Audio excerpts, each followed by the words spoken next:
Hello everyone, my name is Shravan Kumar Jha. आज के इस वीडियो में हम बात करने वाले हैं ओवरव्यू ऑफ ऑपरेटिंग सिस्टम। इस वीडियो में हम किसी स्पेसिफिक ऑपरेटिंग सिस्टम जैसे विंडोज़, लिनक्स या फिर मैक ओएस की बात नहीं करेंगे, बल्कि उन बेसिक कॉन्सेप्ट को समझेंगे जो हर ऑपरेटिंग सिस्टम में कॉमन होता है। अगर आप बीसीए, बीएससी आईटी या फिर किसी सीएस बैकग्राउंड से हैं, तो ये वीडियो आपके फाउंडेशन को स्ट्रॉन्ग करेगा। तो पहले हमको जानना है व्हाट इज ऑपरेटिंग सिस्टम। तो सिंपल वर्ड में अगर समझें तो ऑपरेटिंग सिस्टम एक सिस्टम सॉफ्टवेयर होता है। सॉफ्टवेयर दो टाइप्स का होता है, ये आपको पता होगा। पहले हमारा होता है सिस्टम सॉफ्टवेयर जैसे कि ओएस, दूसरा हमारा होता है एप्लीकेशन सॉफ्टवेयर जैसे कि VS कोड वगैरह या फिर क्रोम वगैरह। तो ऑपरेटिंग सिस्टम एक सिस्टम सॉफ्टवेयर होता है जो यूजर और कंप्यूटर हार्डवेयर के बीच में ब्रिज का काम करता है। अगर ओएस नहीं रहेगा तो क्या होगा, तो कीबोर्ड का इनपुट कोई नहीं समझ पाएगा या फिर स्क्रीन पे कोई आउटपुट नहीं आएगा, मतलब स्क्रीन पे कुछ नहीं शो करेगा। मेमोरी मैनेजमेंट का भी हम यहाँ पे नहीं सोच सकते हैं अगर हमारे सिस्टम में ओएस नहीं होगा। तो हमने जान लिया कि व्हाट इज ओएस। इसको अगर हम डायग्राम से समझें तो यहाँ पे आप डायग्राम देख रहे होंगे जिसमें कि पहला है हमारा यूजर। तो आपको मैं वन बाय वन सबको समझा देता हूँ। पहले होता है हमारा यूजर, जो कि हम लोग होते हैं जो सिस्टम को यूज करते हैं, उसको हम यूजर बोलते हैं। तो हम क्या करते हैं, एप्लीकेशन से इंटरैक्ट करते हैं। एप्लीकेशन जैसे VS कोड या फिर आप वर्ड से आप इंटरैक्ट करते हैं। तो यहाँ पे आप क्या करते हैं, सिंपली जैसे मान लीजिए कि आप वर्ड में कुछ डॉक्यूमेंट प्रिंट करना चाहते हैं, तो सीधे हमारा हार्डवेयर से यहाँ पे एप्लीकेशन यहाँ पे कम्युनिकेट नहीं करता है। मतलब एप्लीकेशन जो हमारा है वो सीधे हार्डवेयर से कम्युनिकेट नहीं करता है। बीच में हमारा ऑपरेटिंग सिस्टम आता है जो कि हमारा यहाँ पे ब्रिज का काम करता है। ऑपरेटिंग सिस्टम हार्डवेयर को बताता है कि ये एप्लीकेशन जो हमारा है वो ये मैसेज को प्रिंट करना चाहता है, मतलब कि ये डेटा को प्रिंट करना चाहता है। तो हार्डवेयर में जैसे हमारा प्रिंटर हो गया, वो हमारा वर्ड के डॉक्यूमेंट को ऑपरेटिंग सिस्टम बोलता है कि इसको प्रिंट करो, तो हार्डवेयर हमारा प्रिंट करके रख देता है। तो हमने जान लिया कि ऑपरेटिंग सिस्टम का यहाँ पे क्या यूज है। इसके बाद हमको जानना है गोल्स ऑफ ऑपरेटिंग सिस्टम। तो ऑपरेटिंग सिस्टम के तीन मेन गोल होते हैं। पहला होता है कन्वीनियंस। कन्वीनियंस का मतलब होता है यूजर के लिए सिस्टम इजी बनाना, माउस, कीबोर्ड या फिर टच का यूज पॉसिबल बनाना। इसके बाद दूसरा होता है हमारा इफिशियंसी। तो इस इफिशियंसी का मतलब होता है कि CPU मेमोरी का बेस्ट यूटिलाइजेशन कर सके, उसके लिए हमारा ऑपरेटिंग सिस्टम कारगर साबित होता है। और अगर CPU अच्छे से यूटिलाइज नहीं हो सकता है तो टाइम हमारा ज़्यादा लगता है, और प्रोसेस जो होता है वो आइडल स्टेट में चल जाता है, जिससे कि हमारा जो यूटिलाइजेशन है CPU का वो कम होता है। तो हमारा ऑपरेटिंग सिस्टम ही इफिशियंसी को बढ़ाता है। और तीसरा होता है हमारा सिक्योरिटी।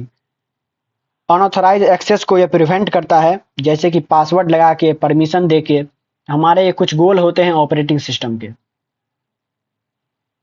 इसके बाद हमको जानना है फंक्शंस ऑफ ऑपरेटिंग सिस्टम, जिसमें कि हमको पहले जानना होगा प्रोसेस मैनेजमेंट। तो प्रोसेस का मतलब होता है रनिंग प्रोग्राम। जब हम एक साथ क्रोम, म्यूजिक या फिर VS कोड जैसे सॉफ्टवेयर को खोल लेते हैं, तो OS डिसाइड करता है कि किस प्रोसेस को CPU कब मिलेगा। जैसे कि इसमें कुछ इंक्लूड होता है, कब प्रोसेस क्रिएट होगा, कब शेड्यूलिंग होगा, टर्मिनेशन, ये सब प्रोसेस मैनेजमेंट का अंदर आता है। इसको हम एक डायग्राम से समझ सकते हैं। ये एक प्रोसेस डायग्राम है, इसको आप ध्यान से समझिए। पहले हमारा होता है स्टार्ट।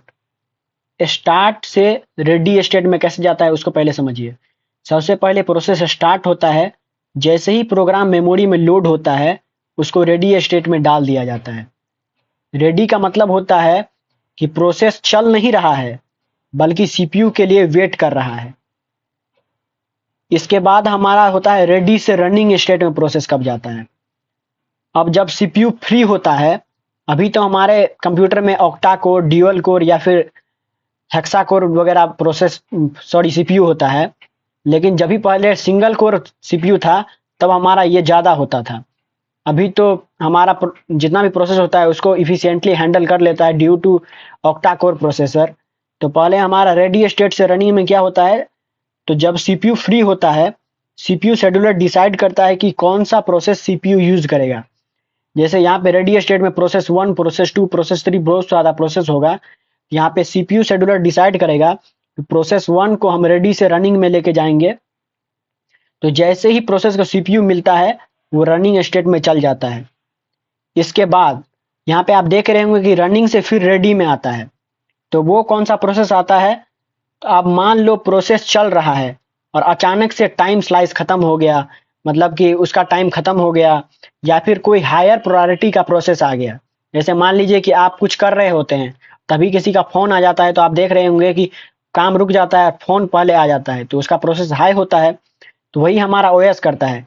वैसे टाइम में प्रोसेस को फिर से रेडी स्टेट में भेज दिया जाता है और सीपीयू जो हमारा होता है वो प्रायोरिटी वाला काम करने लगता है, मतलब उसको रनिंग स्टेट में लेके आ जाता है।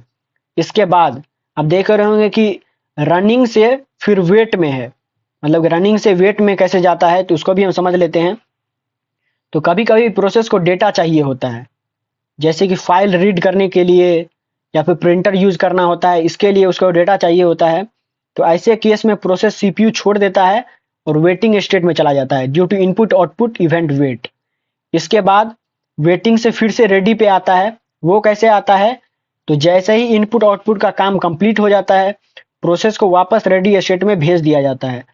अब दोबारा प्रोसेस सीपीयू में जाने के लिए रेडी हो जाता है और इसके बाद फिर से वो रनिंग स्टेट में जाता है। रनिंग में अपना काम पूरा करता है, जैसे कि आप म्यूजिक बजाना चाहते हो तो रनिंग में है, प्रोसेस अपना काम पूरा किया। जैसे ही आप म्यूजिक का सॉफ्टवेयर बंद करेंगे तो हमारा टर्मिनेटेड स्टेट में चल जाएगा, या फिर आप बोल सकते हैं प्रिंटिंग का जब भी काम बंद हो जाएगा तो ऑटोमेटिकली वो टर्मिनेटेड स्टेट में चल जाएगा। टर्मिनेटेड का मतलब होता है कि प्रोसेस यहाँ पे एंड हो गया। तो हमने जान लिया कि प्रोसेस स्टेट डायग्राम कैसे काम करता है। इसके बाद हमको जानना है मेमोरी मैनेजमेंट। तो कंप्यूटर की मेमोरी लिमिटेड होती है और ऑपरेटिंग सिस्टम यहाँ पे डिसाइड करता है कि कौन सा प्रोग्राम कितनी मेमोरी लेगा, फ्री मेमोरी कौन सी है, या फिर कौन सा मेमोरी का जो प्रोग्राम का जो मेमोरी है उसको रिमूव करना है। जैसे एग्जांपल के लिए मान लीजिए कि क्रोम ज़्यादा रैम ले रहा है, तो उसको ओएस कंट्रोल करता है। अगर इसको भी हम एक डायग्राम से समझें तो ये डायग्राम हमारा फिक्स साइज मेमोरी मैनेजमेंट को दिखा रहा है।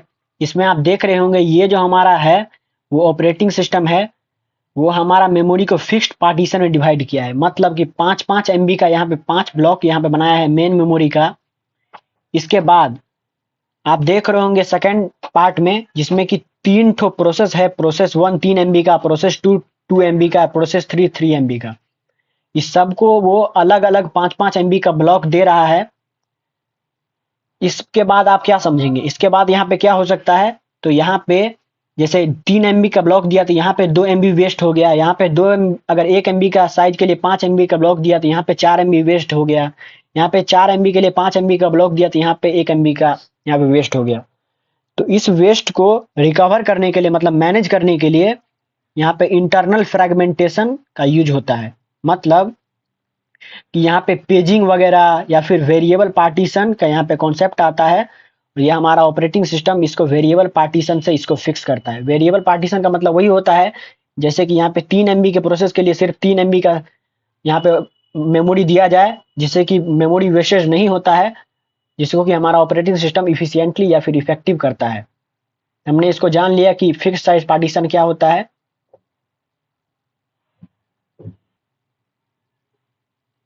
इसके बाद हमको जानना है फाइल मैनेजमेंट। तो फाइल मैनेजमेंट ऑपरेटिंग सिस्टम का वो पार्ट होता है जो फाइल्स और डायरेक्टरी को क्रिएट, स्टोर, ऑर्गेनाइज या फिर प्रोटेक्ट करता है। सिंपल वर्ड्स में समझें तो ओएस डिसाइड करता है कि फाइल कहाँ रहेगी, कौन उसको एक्सेस करेगा। तो ये सब हमारा फाइल मैनेजमेंट में आता है। तो पहले हम जान लेते हैं कि आखिरकार फाइल क्या होता है। तो फाइल एक कलेक्शन ऑफ डेटा होता है जो कि सेकेंडरी मेमोरी, हार्ड डिस्क या फिर एसएसडी में स्टोर होती है। फाइल्स के एग्जांपल आप समझ सकते हैं, जैसे टेक्स्ट फाइल हो गया, इमेज फाइल हो गया, वीडियो फाइल हो गया या फिर प्रोग्राम फाइल हो गया। तो इसके बाद हमको जानना होगा कि फाइल मैनेजमेंट का रोल क्या होता है। तो ऑपरेटिंग सिस्टम फाइल मैनेजमेंट के थ्रू फाइल्स को सेफली स्टोर करना, डेटा को लॉस होने से बचाना या फिर अनऑथराइज एक्सेस से बचाना, फास्ट एक्सेस प्रोवाइड करता है। तो ये सब हमारा फाइल मैनेजमेंट का रोल होता है। फाइल ऑपरेशन क्या होता है? तो फाइल ऑपरेशन में कुछ इंपॉर्टेंट टॉपिक्स आ जाते हैं, जैसे क्रिएट, न्यू फाइल बनाना। जैसे कि आप यहाँ पे देख सकते हैं, अगर इस पे हम क्लिक करें, यहाँ पे डाउनलोड में जाएं, आप देखेंगे न्यू का यहाँ पे ऑप्शन है, उस पर आप क्लिक करेंगे तो यहाँ पे आप देखेंगे टेक्स्ट डॉक्यूमेंट, टेक्स्ट फाइल यहाँ पे आप बना सकते हैं। तो हमने इसको बता दिया कि फाइल कैसे क्रिएट किया जाता है। इसके बाद फाइल को कैसे ओपन करना, तो अगर आप किसी फाइल पर डबल क्लिक करेंगे तो उसको ओपन हो जाता है। फाइल को कैसे रीड करना, उसमें कैसे राइट करना, इसके बाद फाइल को कैसे क्लोज, उसको हम बोल सकते हैं कैसे फाइल को बंद करना, या फिर कोई फाइल को डिलीट करना तो उसको हम फाइल मैनेजमेंट के थ्रू कर सकते हैं। तो हमने जान लिया आखिरकार फाइल मैनेजमेंट होता क्या है, इसका ओवरव्यू ले लिया। इसके बाद जो हमको जानना है वो है device management. Device management OS का वो फंक्शन होता है जो हार्डवेयर डिवाइस को कंट्रोल, कोऑर्डिनेट और इफिशिएंटली यूज करता है। सिंपल वर्ड में ओएस डिसाइड करता है कि कौन सा डिवाइस कब और कैसे प्रोसेस को एक्सेस उसको मिलेगा। तो आपके मन में क्वेश्चन होगा डिवाइस आखिरकार क्या होता है। तो डिवाइस वो फिजिकल कंपोनेंट होते हैं जो कंप्यूटर से सीधे कनेक्टेड होते हैं। जैसे टाइप्स ऑफ डिवाइस में मान लीजिए इनपुट डिवाइस जिसमें keyboard, mouse, scanner. Output device में मॉनिटर, प्रिंटर, स्पीकर। या फिर स्टोरेज डिवाइस में मान लीजिए hard disk, SSD, pen drive. Communication device में नेटवर्क कार्ड, मॉडेम। ये सब हमारा डिवाइस के टाइप्स हो गए। इसके बाद एक इम्पोर्टेंट पॉइंट होता है, यूजर या फिर एप्लीकेशन डायरेक्टली डिवाइस को कंट्रोल नहीं करता है। उसके लिए हमारा ऑपरेटिंग सिस्टम होता है जो कि हमारा कोई डिवाइस को हमारा एप्लीकेशन से कम्युनिकेट कराता है, जो कि मैंने आपको वीडियो के स्टार्टिंग में भी बता दिया था। तो हमने जान लिया कि डिवाइस मैनेजमेंट आखिरकार होता क्या है। इसके बाद हम जानते हैं कि टाइप्स ऑफ ऑपरेटिंग सिस्टम, मतलब कि ऑपरेटिंग सिस्टम के कितने टाइप्स होते हैं। तो पहले हमको जानना होगा कि बैच ऑपरेटिंग सिस्टम। सबसे पहले जो हमारा यूज होता था वो बैच ऑपरेटिंग सिस्टम यूज होता है था। इसका क्या हमारा फीचर्स है, तो जॉब्स को ग्रुप में एग्जीक्यूट करता है और यूजर का यहाँ पे इंटरेक्शन नहीं होता है। मतलब कि पहले हमारा एंशियंट टाइम में बहुत सारे जॉब को एक बार में बैच बनाया जाता था, उसको एक बार में एग्जीक्यूट करवा दिया जाता था। क्योंकि बार बार अगर एक एक करके प्रोसेस को एग्जीक्यूट करेंगे तो यहाँ पे कॉस्ट भी बढ़ेगा और हमारा जो सीपी हमारा जो बहुत बड़ा सिस्टम होगा वो वो कम जॉब मिलने के कारण वो हमारा जो थ्रूपुट होगा उसमें भी हमारा इफेक्ट पड़ सकता है। तो इसी के लिए हमारा बैच ऑपरेटिंग सिस्टम बहुत पहले यूज होता था, अब ये हमारा यूज नहीं होता है। तो हमने जान लिया। इसके बाद हमारा है मल्टी प्रोग्रामिंग ओएस, जो कि हम लोगों का ओएस होता है। इसका मेनली यूज होता है कि जब हमको मल्टीपल प्रोग्राम को रन करवाना हो, मतलब कि इस प्रोग्राम में स्विच रन कर रहा है, फिर दूसरा प्रोग्राम में स्विच किया, तीसरा प्रोग्राम में स्विच किया, तो उसके लिए हमारा multi programming operating system use होता है। यहाँ पे सीपीयू आइडल स्टेट में नहीं जाता है, मतलब कि प्रोग्राम पहले से ही रेडी रहता है और सीपीयू को आइडल स्टेट में नहीं जाने जाता है। एक प्रोग्राम खत्म हुआ तो उसके बाद दूसरा प्रोग्राम, तीसरा प्रोग्राम वहाँ स्विच करते रहता है, मल्टीपल प्रोग्राम होते चलते जाता है। हमने जान लिया कि मल्टी प्रोग्रामिंग ऑपरेटिंग सिस्टम क्या होता है। इसके बाद है हमारा टाइम शेयरिंग ऑपरेटिंग सिस्टम। तो मल्टीपल यूजर को टाइम स्लाइस मिलते हैं जिससे कि सबको लगता है कि सिस्टम हमारा ही है। जैसे मान लीजिए कि यूनिवर्सिटी सिस्टम का कॉन्सेप्ट, यहाँ पे सर्वर का कॉन्सेप्ट होता है। जैसे कि एक बहुत बड़ा सा सर्वर होता है, वो सर्वर बहुत फास्ट होता है और ये हमारे वहाँ पे टाइम शेयरिंग ऑपरेटिंग सिस्टम लगता है जिससे कि वो फ्रीक्वेंटली स्विच करते रहता है, जिससे कि सबको लगता है कि सिस्टम हमारा ही है, वो यूज करते हैं। हमने जान लिया कि टाइम शेयरिंग ऑपरेटिंग सिस्टम क्या होता है। इसके बाद हमारा है real time operating system. Real time operating system का मतलब ही है कि एक स्पेसिफिक टाइम में हमारा आउटपुट दे देना है, मतलब कि इसमें टाइम फिक्स रहता है, उसी टाइम में इसको प्रोसेस को कंप्लीट करना होता है। जिसमें कि हमारा दो टाइप्स होता है, पहला होता है हमारा हार्ड आरटीओएस, दूसरा हमारा होता है soft real time operating system. Hard RTOS का मतलब होता है कि ये 1 मिनट मतलब 1 मिली सेकंड का भी देरी नहीं कर सकता है। तो इसका यूज कहाँ पे होता है, तो इसका यूज हमारा मिसाइल सिस्टम में हो सकता है या फिर एविएशन सिस्टम में हो सकता है, तो उस सब में हमारा हार्ड आरटीओएस यूज होता है। दूसरा होता है हमारा soft RTOS. Soft real time operating system वहां पे यूज होता है जैसे कि हमारा वहां पे थोड़ा डिले चल सकता है, जैसे एटीएम हो गया या फिर रेलवे वगैरह हो गया, उस समय हमारा soft real time operating system चलता है। तो हमने जान लिया कि टाइप्स ऑफ ऑपरेटिंग सिस्टम क्या होता है। आज का जो हमारा लास्ट टॉपिक है वह ओएस वर्सेस एप्लीकेशन सॉफ्टवेयर, यह हमारा बोनस पॉइंट है। तो पहले हम जानते हैं कि ऑपरेटिंग सिस्टम जो होता है वो हमारा होता है सिस्टम सॉफ्टवेयर, जो हमारा एप्लीकेशन सॉफ्टवेयर होता है वो हमारा यूजर सॉफ्टवेयर होता है। एप्लीकेशन सॉफ्टवेयर का मतलब ही हुआ कि कोई भी प्रोग्राम, कोई भी सॉफ्टवेयर जो हमारा जैसे कि हो गया वीएस कोड या फिर कोई अदर सॉफ्टवेयर, वो हमारा एप्लीकेशन सॉफ्टवेयर होता है। और ओएस जो होता है वो हमारा सिस्टम सॉफ्टवेयर होता है। ओएस हमारा हार्डवेयर कंट्रोल करता है और एप्लीकेशन सॉफ्टवेयर जो होता है वो हमारा टास्क स्पेसिफाइड होता है। जैसे VS कोड का काम पहले से स्पेसिफिक है, वहाँ पे कोड रन किया जाता है। ओएस जो होता है वो हमारा मैंडेटरी होता है और एप्लीकेशन सॉफ्टवेयर जो होता है वो हमारा ऑप्शनल होता है। जैसे कि ओएस अगर हम सिस्टम में नहीं डालेंगे तो हमारा सिस्टम काम नहीं करेगा, लेकिन अगर हम एप्लीकेशन सॉफ्टवेयर सिस्टम में नहीं डालेंगे तो हमारा सिस्टम काम करेगा। अगर ओएस का एग्जांपल ले लेंगे तो कई सारे ओएस हैं मार्केट में, जैसे विंडोज हो गया, लिनक्स हो गया, मैक हो गया। ऐसे एप्लीकेशन सॉफ्टवेयर का अगर एग्जांपल ले तो जैसे ब्राउजर हो गया, VS कोड वगैरह हो गया। तो हमने जान लिया कि ओएस और एप्लीकेशन सॉफ्टवेयर में क्या अंतर है। थैंक्स अ लॉट दोस्तों, अभी तक इस वीडियो में बने रहने के लिए। आज के इस वीडियो में हमने ऑपरेटिंग सिस्टम का एक कंप्लीट ओवरव्यू समझा। हमने जाना कि ऑपरेटिंग सिस्टम क्या होता है, ओएस क्यों इम्पोर्टेंट होता है और ओएस के मेजर फंक्शंस जैसे process management, memory management, file management और डिवाइस मैनेजमेंट कैसे काम करता है। इसके साथ ही हमने ऑपरेटिंग सिस्टम के कुछ टाइप्स भी देखे, जैसे batch operating system, multi programming operating system और real time operating system. Last में हमने बोनस पॉइंट के रूप में जाना कि ऑपरेटिंग सिस्टम और एप्लीकेशन सॉफ्टवेयर के बीच में डिफरेंस क्या होता है। ये वीडियो ओएस का एक शॉर्ट और बेसिक ओवरव्यू था, इसलिए मैं आपको सजेस्ट करूंगा कि आप इन टॉपिक्स को थोड़ा डेप्थ में पढ़ें। अगर ओएस के फंडामेंटल क्लियर हो जाएं तो आगे के लिए एडवांस टॉपिक आपके लिए ऑटोमेटिकली ईजी हो जाएगा। थैंक्स अगेन फॉर वॉचिंग, मिलते हैं नेक्स्ट वीडियो में, तब तक के लिए बाय बाय, थैंक यू।